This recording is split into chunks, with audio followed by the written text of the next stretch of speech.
Kemerdekaan tuh sering kita bayangin sebagai garis finish, ya kan? Akhir dari sebuah perjuangan. Tapi, gimana kalau ternyata itu baru garis start buat tantangan yang jauh lebih berat? Kisah kelahiran Zambia ini adalah pelajaran penting banget tentang harapan, perjuangan, dan harga yang harus dibayar buat membangun negara dari puing-puing kolonialisme. Coba bayangin deh, Anda dikasih kanvas kosong, terus disuruh, oke, sekarang bikin negara yang jalan. Mulai dari mana coba? Mau bangun jalan di mana? Gimana cara mendidik warganya?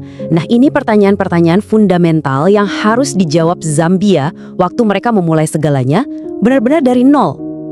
Oke, semuanya itu berawal dari perlawanan. Di pertengahan abad ke-20, api perlawanan terhadap kekuasaan kolonial itu mulai nyala nih di seluruh Afrika. Dan Zambia, yang waktu itu masih dikenal sebagai Rhodesia Utara, juga ikut terbakar semangatnya. Jadi, apa sih yang bikin mereka melawan?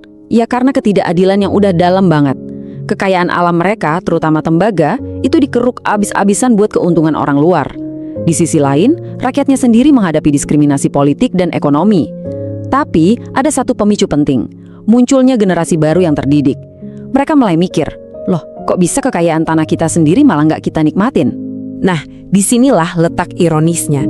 Industri tembaga yang jadi simbol eksploitasi justru jadi pusat perlawanan. Para pekerja tambang yang terorganisir ini, mereka nggak cuma nuntut gaji yang lebih baik loh, tapi juga hak politik. Mereka lah yang jadi kekuatan pendorong utama gerakan kemerdekaan. Proses ini nggak instan ya, bukan sesuatu yang terjadi dalam semalam. Semuanya adalah eskalasi yang terukur. Mulai dari gerakan-gerakan nasionalis di tahun 50-an, perjuangannya makin memuncak di awal 60-an, aksi mogok kerja dari para penambang berhasil melumpuhkan ekonomi kolonial, dan tekanan politik yang nggak berhenti-henti akhirnya yang mau nggak mau memaksa penguasa kolonial untuk duduk di meja perundingan. Sekarang kita masuk ke babak baru, momen yang ditunggu-tunggu, lahirnya sebuah bangsa dengan harapan dan optimisme yang luar biasa.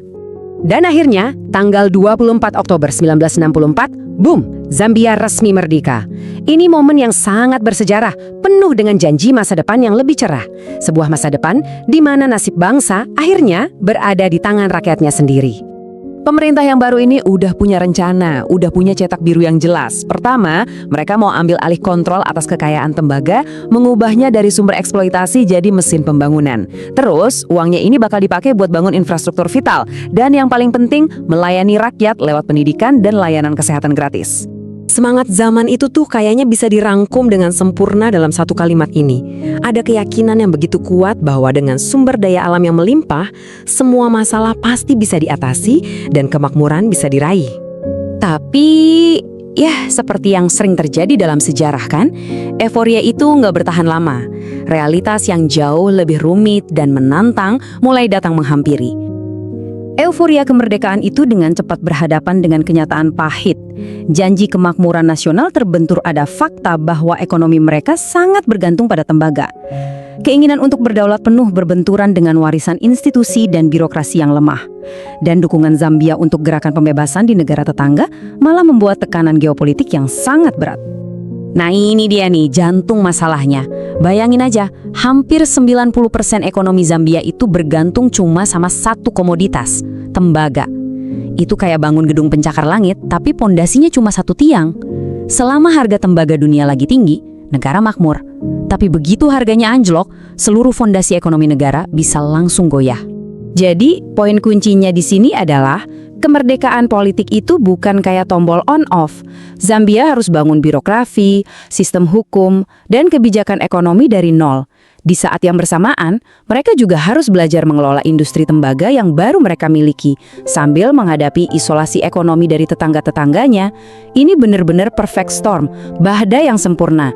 Oke, sekarang kita lihat gimana sih warisan masa lalu ini masih terus membentuk perjalanan Zambia sampai sekarang. Nah, inilah yang sering disebut warisan kolonial. Ternyata meraih kemerdekaan politik itu jauh lebih mudah daripada membongkar struktur ekonomi yang dari awal memang dirancang untuk melayani kepentingan kolonial. Zambia mungkin punya benderanya sendiri, tapi ekonominya masih terikat sama rantai ketergantungan pada tembaga, sebuah sistem yang diwariskan dari masa lalu. Dan inilah inti dari cerita Zambia. Meraih kemerdekaan itu adalah sebuah kemenangan yang monumental, gak diragukan lagi. Tapi Tapi, tantangan yang lebih besar dan yang masih terus berlanjut adalah mengubah fondasi ketergantungan yang mereka warisi. Pada akhirnya, ini meninggalkan kita dengan satu pertanyaan besar yang universal, kan? Kisah Zambia mengajarkan kita bahwa kemerdekaan sejati itu bukan sebuah peristiwa, tapi sebuah proses. Ini bukan cuma soal mengibarkan bendera baru, tapi tentang perjuangan tanpa henti untuk benar-benar lepas dari bayang-bayang masa lalu dan menempa takdirnya sendiri.